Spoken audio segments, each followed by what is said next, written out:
देखिए आज की जो क्लास चलने वाली है ट्रांसमिशन डिस्ट्रीब्यूशन की टीडीपी की, तो मैं आपसे एक पहले बता देना चाह रहा हूँ कि क्या क्या पढ़ाया गया है, पहले जान रखिए।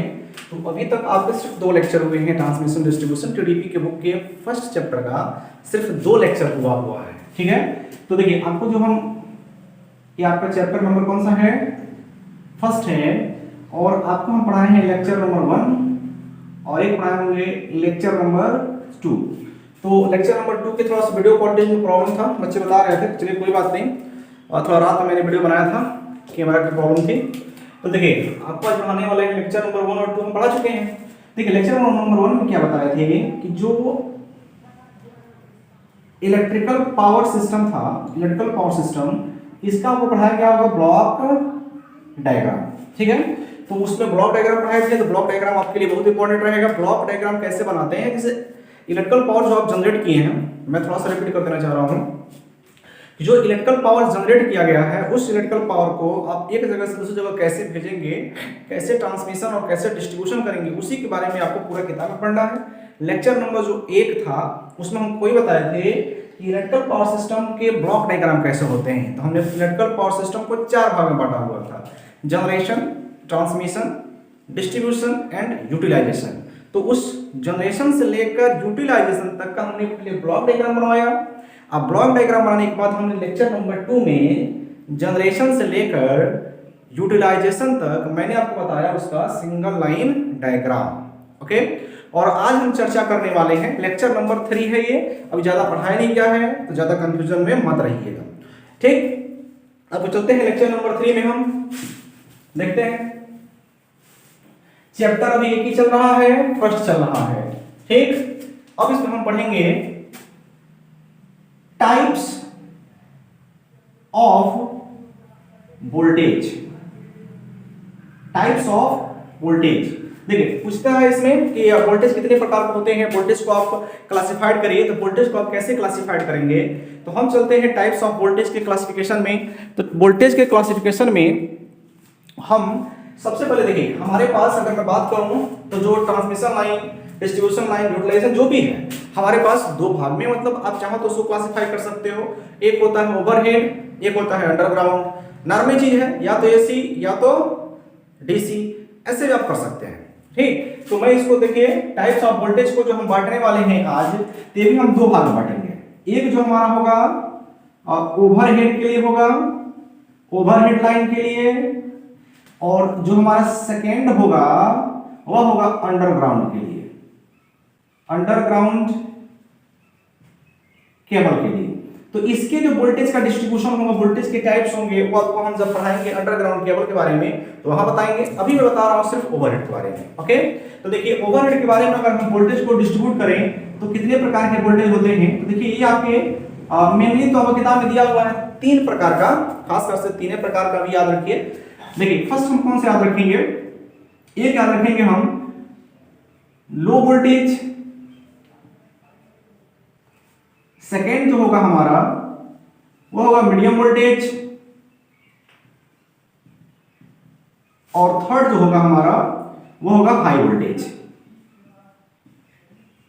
High voltage, okay. इतना आप याद रखेंगे, और भी बहुत होते हैं तो अभी मैं बता दे रहा हूं थोड़ा बहुत, लेकिन थोड़ा बहुत आप इतना याद रखिए। एक होता है लो वोल्टेज, एक होता है मीडियम वोल्टेज, ओके। तो देखिए आप लोग बीटी बोर्ड में पढ़ रहे हैं, तो जब बीटी बोर्ड में आपको पूछेगा टाइप्स ऑफ वोल्टेज के बारे में कैसे लिखना है, तो कैसे लिखेंगे ध्यान दीजिएगा।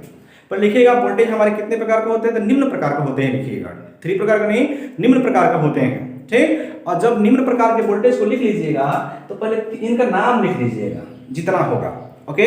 अब तब आपको एक एक करके यहाँ पे एक हेडिंग लिखेंगे, और फिर उसके बारे में लिखेंगे, तो 3 लाइन हम बता रहे हैं कैसे लिखेंगे, फिर दूसरा हेडिंग लिखेंगे, तीसरा हेडिंग, और उसके बारे में लिखकर कम से कम आपको 5 नंबर क्वेश्चन है तो 2 पेज तो लिखना ही है किसी तरीके से। वैसे 5 नंबर क्वेश्चन नहीं आता है ये, ठीक है। एसएलडी के साथ साथ पूछ देगा वोल्टेज को डिस्ट्रीब्यूट कीजिए, वोल्टेज को बांटिए कितने प्रकार के होते हैं, तो आपको दोनों को इंक्लूड करना है, ठीक। तो ऐसे लिखिएगा कि मार्क्स आपको मिल सके बीटी बोर्ड में, ठीक। तो देखिए टाइप्स ऑफ वोल्टेज के बारे में बात कर रहे हैं, सबसे पहले हम बात करेंगे लो वोल्टेज के बारे में। देखिए हम यही लिख दे रहे हैं, जो लो वोल्टेज होते हैं वो 0 से लेकर 250 वोल्ट के बीच के वोल्टेज को हम क्या बोलते हैं, लो वोल्टेज। जो high voltage sorry medium voltage होता है 250 से लेकर 650 वोल्ट तक होता है, और जो हाई वोल्टेज होता है वो 650 से लेकर 650 वोल्ट लिख रहे हैं यहां पर, से लेकर 33 किलो वोल्ट तक होते हैं।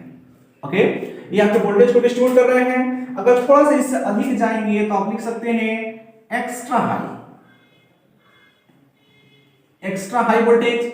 तो एक्स्ट्रा हाई वोल्टेज तो वैसे 33 से एबव आपके किताब में लिखा होगा 33 से एबव, ठीक है, लेकिन 33 से आप लिख लीजिएगा 132 किलो वोल्ट, याद रखेंगे 33 किलो वोल्ट से 132 किलो वोल्ट को एक्स्ट्रा हाई बोलते हैं। थोड़ा और ऊपर जाएंगे तो आएगा आपका super extra high, super extra high voltage. ये जो आता है आपका 132 किलो वोल्ट से 400 किलो वोल्ट की जो लाइनें होती हैं उनको बोलते हैं सुपर एक्स्ट्रा। और थोड़ा सा और ऊपर जाएंगे तो उसमें आ जाएगा super duper, super duper extra high voltage. तो वो आपका कितना वोल्ट का हो जाएगा 400 किलो वोल्ट से एबव की जो लाइनें होती हैं उसको super duper extra line voltage बोलते हैं, ठीक है। चलिए तो ध्यान रखिएगा इन सबको लिखना कैसे है, पहले मेरी बात ध्यान दीजिएगा। इसको लिखना कैसे, एग्जाम में कैसे लिखना है। ऐसे छाप देंगे तो इसमें कौन आपको नंबर देगा, 3 नंबर 5 नंबर, कोई नहीं देगा। तो लिखना कैसे है, तो पहले तो लिख देंगे टाइप्स ऑफ वोल्टेज। यह ओवरहेड के वोल्टेज है, ठीक है, अंडरग्राउंड में नहीं पढ़ा रहे हैं, अभी ओवरहेड का पढ़ा रहे हैं। तो पहला हेडिंग लिख देंगे इसको, और फिर इसके बारे में लिखिएगा तो वे वोल्टेज जो 0 से लेकर 250 वोल्ट के बीच में पाए जाते हैं होते हैं, उन सभी वोल्टेज को हम लो वोल्टेज के कैटेगरी में रखते हैं। एग्जांपल दे दीजिएगा कौन कौन से वोल्टेज हो सकते हैं, कुछ भी एग्जांपल दे दीजिए 0 से 250 के बीच में, 240 volt, 230 volt, 150 volt, 150 volt, 50 volt, 100 volt, कुछ भी दे सकते हैं। तो जितने वोल्टेज होंगे वो सब और किस में आएंगे, लो वोल्टेज में आएंगे। याद रहेगा ये चीज। उसी तरह मीडियम का, उसी तरह हाई का, उसी तरह एक्स्ट्रा हाई का एग्जांपल देते रहिएगा, ठीक। ये सब आपके जो वोल्टेज आएंगे टाइप्स ऑफ वोल्टेज के डिस्ट्रीब्यूशन में, ये आपका इंपॉर्टेंट क्वेश्चन है। मैं ज्यादा इसके बारे में लिखवाऊंगा नहीं, मैं पहले बता दे रहा हूं, मैं लिखवाऊंगा नहीं, आपको खुद से लिखने की प्रैक्टिस करना है। एग्जाम में कैसे लिखेंगे इसको तो मेरे नोट्स में जरूर लिख लीजिएगा इसको, ठीक है। टाइप्स ऑफ वोल्टेज जरूर याद रखिएगा। लेकिन देखिए कभी कभी आप जेईई की तैयारी करेंगे तो वहां पे क्वेश्चन आ जाते हैं, आइए थोड़ा उसको भी देख लेते हैं कैसे क्वेश्चन आते हैं। जैसे पूछा जाए कि आपको यह दिया हुआ है 33 वोल्ट, याद रखिएगा ये किलो वोल्ट नहीं है, 33 वोल्ट। तो 33 वोल्ट कौन से वोल्टेज के कैटेगरी में आएगा बताइए।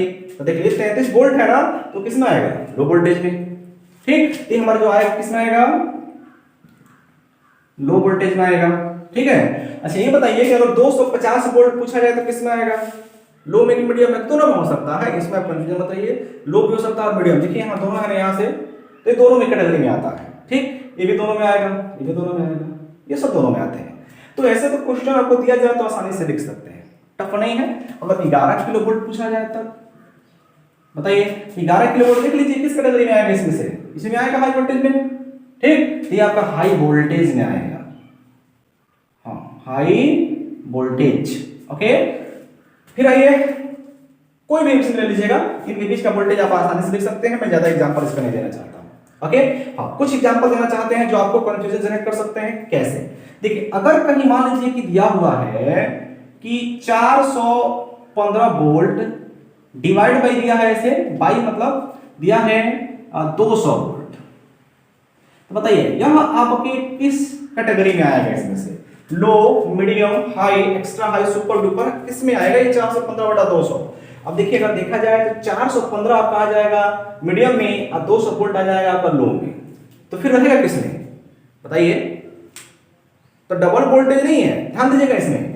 यह जो दिया गया है यह एक ट्रांसफार्मर है, क्या है ये, ट्रांसफार्मर। और ट्रांसफार्मर में जो इधर दिख रहा है वो इनकमिंग, इधर का आउटगोइंग, ठीक। तो हम ये देखते हैं कि इनकमिंग कितना है, तो इसमें इनकमिंग कितना भाई बताइए 415 वोल्ट। तो 415 किस में आ जाएगा, मीडियम में, तो ये हमारा कौन सा आ जाएगा, मीडियम वोल्टेज, ठीक। हाँ एक बात याद रखना है आपको कि ट्रांसफार्मर जब भी देगा तो आपको सिर्फ इनकमिंग देखना है। इनकमिंग के आधार पर वोल्टेज को डिस्ट्रीब्यूट किया जाता है, वोल्टेज को कैटेगराइज किया जाता है, ठीक। अच्छा इनकमिंग क्यों देखते हैं, आउटगोइंग क्यों नहीं देखते हैं भैया। ट्रांसफार्मर में जो आ रहा है उसको देखोगे ना, जो जा रहा है उसको तो तुम बना के भेज रहे हो, उसको नहीं देखा जाता। जो आ रहा है इनकमिंग उसको देखा जाता है, तो हम अपने तरफ से बनाए हैं, ठीक। तो ट्रांसफार्मर की इनकमिंग को हमेशा देखिएगा, इसके आधार पर वोल्टेज को डिस्ट्रीब्यूट कर लीजिएगा। डिस्ट्रीब्यूट कर लेंगे, टफ नहीं है, बहुत आसान है। ये आपके न्यूमेरिकल जेईई में जाएंगे तो उसके लिए होता है, और ये तो आपके बीटी बोर्ड में पूछेगा। बीटी बोर्ड में पूछेगा टाइप्स ऑफ वोल्टेज, तो ऐसे लिखकर इसकी एक एक के बारे में आपको व्याख्या कर देना। क्या व्याख्या, यही तो जो लिखे हैं वही व्याख्या करिए, और क्या करेंगे, साफ साफ। वे वोल्टेज जो 0 से लेकर 250 वोल्ट के बीच में आते हैं उनको हम कौन सा वोल्टेज बोलते हैं, लो वोल्टेज। एग्जांपल दे दीजिए 4-5, ठीक है। हाँ, आप चाहे तो इसको भी एग्जांपल, ऐसे भी एग्जांपल दे सकते हैं ट्रांसफार्मर का। ओके, चलिए ये टॉपिक खत्म हुआ। मैं इस बारे में लिखवाया नहीं हूं, आप लोग खुद से लिखिएगा, लिख सकते हैं, टफ नहीं है। ओके, चलिए अगला टॉपिक हम लोग पढ़ने वाले हैं। अगला टॉपिक स्टैंडर्ड वैल्यूज क्या होते हैं, ठीक है। आइए देखते हैं थोड़ा सा स्टैंडर्ड वैल्यूज किसके किसके, आइए चर्चा करेंगे उस बारे में। तो अगला हेडिंग डाल लीजिए स्टैंडर्ड, पहले हम डालेंगे हम वोल्टेज। स्टैंडर्ड वोल्टेज कौन कौन से होते हैं, ठीक। देखिए पढ़ाई करना है तो ढंग से पढ़ाई करो, ठीक। थियोरेटिकल पढ़ रहे हो तो पूरा डीपली पढ़ो, ऐसे पढ़ो कि उसको कहीं मतलब दूसरे बच्चों को बता सको। और एक और बात याद रखना जिंदगी में, अगर तुम किसी चीज को उतना सही नहीं जानते हो, मतलब सही सिंपल सी बात सही नहीं जानते हो, तो दूसरों को बेवकूफ मत बनाओ। ऐसा नहीं कि बेवकूफ बना के हाँ ऐसे होता है, पढ़ा दिया करो, ठीक। दूसरों को बेवकूफ मत बनाओ, क्योंकि उसकी लाइफ खराब होगी उससे, ठीक। आइए देखते हैं यहाँ पर स्टैंडर्ड वोल्टेज क्या होता है। पहली बात कि स्टैंडर्ड वोल्टेज क्या होता है, मानक वोल्टेज। तो सिंपली याद रखिएगा, मानक वही चीज होता है जिस पर सभी लोग काम करते हैं, ठीक है। एक मानक बनाना बहुत ज्यादा जरूरी होता है। जैसे कि मानक वोल्टेज में कौन कौन से होते हैं, पहले मैं लिख दे रहा हूं, उसके बाद आपसे चर्चा कर रहा हूं। देखिए स्टैंडर्ड वोल्टेज कौन कौन से आते हैं। तो सबसे हम ऊपर चलेंगे, स्टैंडर्ड वोल्टेज में आएगा 800 किलोवोल्ट। 800 किलोवोल्ट पे ट्रांसमिशन होता है, डिस्ट्रीब्यूशन होता है। तो 800 किलोवोल्ट पे ट्रांसमिशन होता है, ठीक है। 800 किलोवोल्ट के बाद जो हमारे इससे थोड़ा सा कम वोल्टेज में आते हैं वो 715 वोल्ट 765 वोल्ट भी यूज होते हैं, ऐसा नहीं कि नहीं यूज होते हैं, लेकिन स्टैंडर्ड वोल्टेज आपका 800 किलोवोल्ट होता है। 765 और 715 वोल्ट इस स्टैंडर्ड वोल्टेज की कैटेगरी में नहीं आते हैं। 800 किलोवोल्ट, फिर हमारे आते हैं कौन सा वोल्ट, 400 किलोवोल्ट। किलोवोल्ट लिखे हैं, 4 लाख वोल्ट है वो, ओके। थोड़ा सा उसके नीचे आइए तो कौन सा आता है, 220 किलोवोल्ट। थोड़ा सा और नीचे आइए 132 किलोवोल्ट, और नीचे थोड़ा सा आइए, आ जाएगा आपका कितना, 66 किलोवोल्ट। उससे नीचे आइए 33 किलोवोल्ट। उसके जरा नीचे आइए 11 किलोवोल्ट। उससे जरा नीचे आइए तो 6.6 किलोवोल्ट। उससे जरा नीचे आइए 3.3 किलोवोल्ट। उससे जरा नीचे आइए 1.1 किलोवोल्ट। और जरा नीचे आइए जो आप लोग 415 वोल्ट जो आप घर में लेके आते हैं मोटर पर चलाने के लिए 3 फेज, ये हो जाएगा 415 वोल्ट है, याद रखिएगा। उसे जरा नीचे आइए 240 वोल्ट। ये हमारे स्टैंडर्ड वोल्टेज है, ठीक है। ये जितने आपको वोल्टेज यहां से यहां तक दिखाया गया है, यहां से यहां तक से, ओके, यहां से यहां तक दिखाया गया है, यह वोल्टेज हमारे 3 फेज के लिए है। किसके लिए बाबू, और 3 फेज के लिए है। और 3 फेज में किसके लिए है, 3 फेज में हमारा लाइन वोल्टेज है कि फेज वोल्टेज। तो जितना दिखाया गया है सब कौन सा वोल्टेज है, ये लाइन वोल्टेज है, लाइन टू लाइन वोल्टेज होता है ये, ओके। फिर हमारे आते हैं ये 240 वोल्टेज क्या है, ये हमारा जो होता है ये फेज वोल्टेज होता है, फेज वोल्टेज, ओके। अब लाइन वोल्टेज और फेज वोल्टेज के बारे में पढ़े होंगे।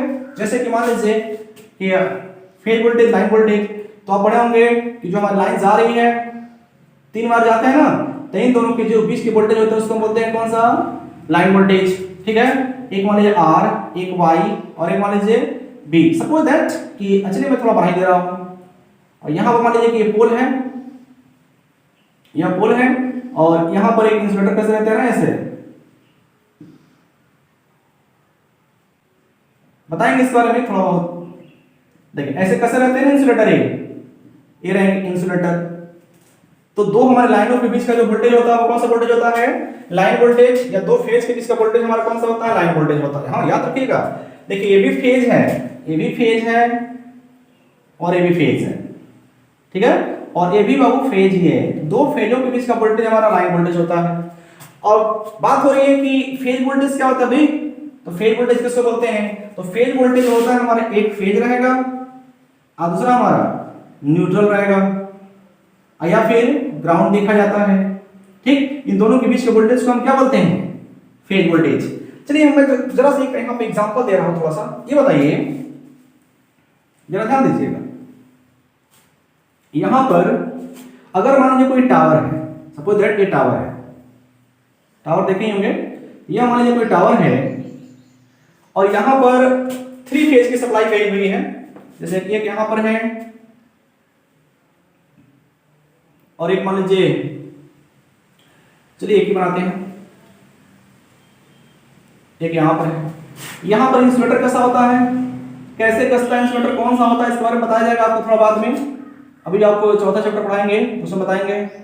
यहां पर ठीक है, ये मान लीजिए इंसुलेटर्स हैं और यहां पर लाइट जा रही है, ये हमारी लाइट जा रही है, बाहर जा रहे हैं, तो ये भी हमारा फेज है, ये भी हमारा फेज है और ये भी फेज है। तो बताइए कि अगर हम देखें तो इन दोनों के बीच का वोल्टेज हमारा कौन सा वोल्टेज जाएगा, लाइन वोल्टेज। तो क्या यहाँ फेज वोल्टेज होता है कि नहीं होता है, भाई 3 वायर है, न्यूट्रल तो है नहीं हमारे पास, तो अगर न्यूट्रल नहीं है तो हमारा फेज वोल्टेज होगा कि नहीं होगा, कहां से उसका नाम लिया जाएगा।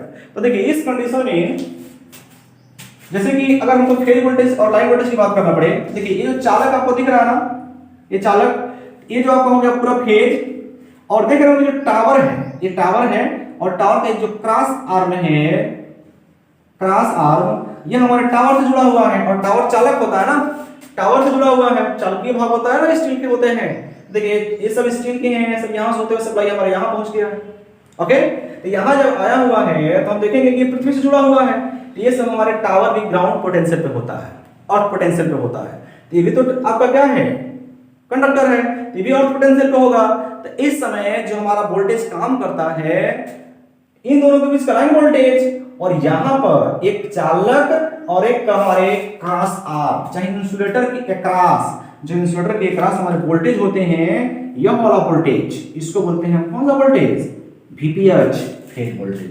तो ये मत समझिएगा कि नहीं होता है, ठीक। अच्छा एक और बात, मान लो कि जो हमारा टावर से भेज रहे थे, ये टावर है और ये टावर है, अब इसको भेज दीजिए हम वायर, तो यहां पर तो ठीक है, यहाँ फेज वोल्टेज देख रहा है, अगर बीच में बात की जाए तो वहां फेज वोल्टेज कहां काम करेगा, बीच में तो हमारे टावर्स है नहीं, बीच में तो हमारा पूरा खाली एरिया है, तो वहां लाइन वोल्टेज होगा क्या, फेज वोल्टेज होगा, बिल्कुल होगा। कैसे, भाई एक चालक ले लो और एक हमारे ग्राउंड के बीच का वोल्टेज ले लो, ये हमारा कौन सा काम करता है, इसमें फेज वोल्टेज काम करता है। समझ में आया।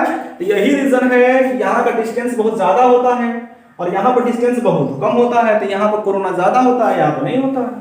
तो पूछा जाता है कभी कभी क्वेश्चन, कोरोना ज्यादा कहाँ होता है, तो कोरोना ज्यादा कहाँ होता है, टावर के पास, इंसुलेटर के बगल में, ठीक है, यहाँ कोरोना आपको ज्यादा देखने को मिलता है। कोरोना क्या होता है आपको पढ़ाया जाएगा बात के लेक्चर में। चलिए यहाँ पे आगे हम बात कर रहे हैं स्टैंडर्ड वोल्टेज के बारे में। अब बताइए जो स्टैंडर्ड वोल्टेज यहाँ पर बनाया गया है, 800 किलोवोल्ट, 433, 66, 132, ये सब बनाया गया है। तो आखिर में जो वोल्टेज बनाया गया है 11 के मल्टीपल में है। क्वेश्चन आपके माइंड में आएगा कि सर 800 किलोवोल्ट, 400 किलोवोल्ट, चलिए वो आप नहीं देखें, छोड़ दीजिए उसको। हम बात कर रहे हैं 33 किलोवोल्ट, 11 किलोवोल्ट ही 66 बनाया गया है। क्यों ना हम 33 बनाए, साथ साथ 32 भी बनाए, क्यों ना हम यहाँ पर 29 बनाए, क्यों नहीं 30 बनाए, क्यों नहीं 12 बनाए, क्यों नहीं बनाए। तो देखिए क्या होता है, आइए एक चीज के बारे में बात करते हैं। देखिए ये बताइए कि अगर कोई कंपनी, जैसे आप लोग शर्ट पहनते हैं, पैंट शर्ट पहनते हैं, तो पैंट शर्ट में एक साइज फिक्स आता है, एल साइज आता है। एल साइज छोड़ दीजिए, आप जींस ले लीजिए, तो जींस में आपका 30 आता है, 32 आता है, 34 आता है, 28 आता है, लेकिन क्या 29 आता है, नहीं। 31 आता है, नहीं। क्यों नहीं आता है सब चीजें। देखिए क्या होता है, होता यह है कि भारत में चाहे किसी भी देश में एक ऐसा नियम बनाया जाता है जिसके अंतर्गत आप ऐसे प्रोडक्ट बनाइए कि सब जगह उसको बेचा जा सके, सब जगह खरीदा जा सके, ठीक। तो भारत सरकार ने भी किया, चाहे विदेशी सरकार ने ये किया कि अगर हम 33 किलोवोल्ट का हम एक मान दे दिए, सबको पता चल गया कि हमारे यहाँ जो इंसुलेटर लगेगा वो 33 किलोवोल्ट के लिए लगेगा, जो लाइन जाएगी वो 33 के लिए जाएगा। तो ये बताइए कि अगर 33 किलोवोल्ट का इंसुलेटर सिर्फ दिल्ली में बनेगा तो वहां से गोरखपुर तक लाने में बहुत ज्यादा खर्चा आ जाएगा, ठीक। तो हमने क्या किया कि पूरे देश में बता दिया कि 33 किलोवोल्ट की लाइन जा रही है, ठीक। तो अगर गोरखपुर में अगर कोई इंसुलेटर की जरूरत पड़ेगा तो दिल्ली से तो मंगाया नहीं जाएगा। तो क्या बनाया गया कि दिल्ली के जो इंसुलेटर्स हैं वहां से यहाँ लाने में हमारे बहुत पैसे खर्चे हो जा रहे थे। तो हमने कहा भैया प्राइवेट कंपनी, तुम भी चाहो तो इंसुलेटर बना सकते हो, अब तुम बना के हमको बेच दो, तो उन्होंने एक स्टैंडर्ड मान दिया 33 किलो वोल्ट। तो जितने लोग हैं सब 33 किलो वोल्ट के लिए अपना टावर, इंसुलेटर, अपना टावर का प्रोडक्ट चाहे जो भी बना दीजिए, आप सरकार को बेच दीजिए। तो उस तरह क्या हुआ कि सबको आसानी से काम मिल गया, सबको आसानी से वर्क मिल गया, सब लोग जितने हमारे इसमें काम कर रहे थे सब आसानी से अपना अपना प्रोडक्ट बना के कंपनी को बेचने लगे, तो सबको रोजगार मिल जाता है इस तरह। अगर मान लीजिए कि केवल हमारा 33, अब मान लीजिए कि सरकार ने कहा कि 30 किलो वोल्ट की सप्लाई इस पर लेके जाओ, जब 30 किलो वोल्ट की सप्लाई लेके आएंगे तो सरकार के पास ना उसका इंसुलेटर होगा, दूसरे के पास तो होगा नहीं, तो उस कंडीशन में क्या होगा, पूरा दिल्ली से लेकर इंसुलेटर ढोते रहो। इस तरह क्या होता है, इंसुलेटर खराब हो गया गोंडा में, अरे गोंडा से जाओ इंसुलेटर खरीद के लेके चले आओ। तो गोंडा के लोग जानते थे ना कि 33 का यूज होता है, तो 33 का बना दिए, 30 का लगा पाएंगे नहीं लगा पाएंगे। तो यही रीजन होता है कि स्टैंडर्ड मान देना बहुत जरूरी होता है। ठीक, तो ये स्टैंडर्ड वोल्टेज इसी 11 के मल्टीपल में ही क्यों है, तो 11 के मल्टीपल इसलिए है कि जो इंसुलेटर्स हमारे होते हैं जो लगते हैं वो अधिकांशतः 11 किलो वोल्ट के लिए बनाए जाते हैं। तो उससे क्या हुआ कि मल्टीपल में एक इंसुलेटर, दो इंसुलेटर, 3, 4, 5, 6 ऐसे जोड़ सकते हैं। ठीक है, तो ये 11 के मल्टीपल में देना बहुत जरूरी था। चलिए ये हमारे हो गए स्टैंडर्ड वोल्टेज। हमारे कौन कौन से आते हैं, कभी कभी क्वेश्चन पूछ देता है। अब जब जाएंगे आगे की तरफ तो क्वेश्चन पूछता है कि बताइए आप वोल्टेज में परिवर्तन कितना कर सकते हैं, वोल्टेज में परिवर्तन कितना कर सकते हैं ताकि आपको कोई दिक्कत ना हो। जैसे मान लीजिए हम वोल्टेज भेजते हैं कितना 240 वोल्ट, चाहे जो भी है इसमें से जो भी वोल्टेज, याद रखिएगा एक आता है लो वोल्टेज, लो और मीडियम, और एक आपके हाई, अच्छा है जो भी आप आते हैं एक्स्ट्रा है जो भी आप पढ़ते हैं, ठीक है, इसमें जो भी आ जाएगा, इसमें लो और मीडियम। तो इसमें कभी पूछ देता है कि आप इसे वेरिएशन कितना कर सकते हैं, तो वेरिएशन का मतलब ये होता है कि आप उससे थोड़ा वैल्यू बढ़े, अच्छा उससे वैल्यू घटे, कोई फर्क नहीं पड़ना चाहिए। ठीक, तो इसका मतलब हुआ कि लो और मीडियम में आप प्लस माइनस 5% का परिवर्तन, इसमें जो है प्लस माइनस 12.5% का परिवर्तन कर देंगे तभी भी कोई फर्क नहीं पड़ेगा। अब बच्चे समझ रहे होंगे परिवर्तन क्या है, कैसे है। देखो 33 किलो वोल्ट की लाइन हम जा रहे हैं भेजने, मान लो कि 33 किलो वोल्ट की लाइन हम भेज रहे थे, हमारे पास 33 किलो वोल्ट था, लेकिन जो जनरेटर था उसमें थोड़ी बाइंडिंग ज्यादा हो गई, चाहे कम हो गया, चाहे जो हम ट्रांसफार्मर उसमें बाइंडिंग ज्यादा हो चाहे कम हो गया, तो हाँ, लेकिन ज्यादा और कम होगा तो आप जांच करेंगे, जांच करने के बाद अगर उसमें 5% ज्यादा हो रहा है चाहे कम हो रहा है तो कोई बात नहीं, आप भेज दीजिए। परिवर्तन का मतलब ये होता है। और यदि अगर हाई वोल्टेज है तो उसमें 12.5% ज्यादा हो या कम हो तो भी उसको आगे भेज सकते हैं। ठीक, तो ये वैल्यूज होते हैं परिवर्तन के। ठीक, स्टैंडर्ड फ्रीक्वेंसीज कौन होते हैं, एक होता है standard frequencies. Standard frequency Bharat में कितना होता है 50 और विदेशों में कितना होता है 60 हर्ट्ज। ठीक, स्टैंडर्ड बना दिया गया ताकि सभी लोग इसी पे काम करें। Okay, standard. फिर हमारे इसे बात करते हैं कि परिवर्तन कितना कर सकते हैं, ये जेई में क्वेश्चन आता है, इसका याद रखिएगा। परिवर्तन कितना कर सकते हैं तो प्लस माइनस 3%, मतलब फ्रीक्वेंसी का 3% बढ़ भी जाए घट भी जाए तभी भी हमारा कोई फर्क नहीं पड़ने वाला काम पर। ठीक, तो ये आपका परिवर्तन याद रखिएगा। तो आज के लिए इतना, इसका नोट जरूर बना लीजिएगा ताकि आपको फायदा मिलेगा। ठीक, अगला लेक्चर नेक्स्ट में। Thank you.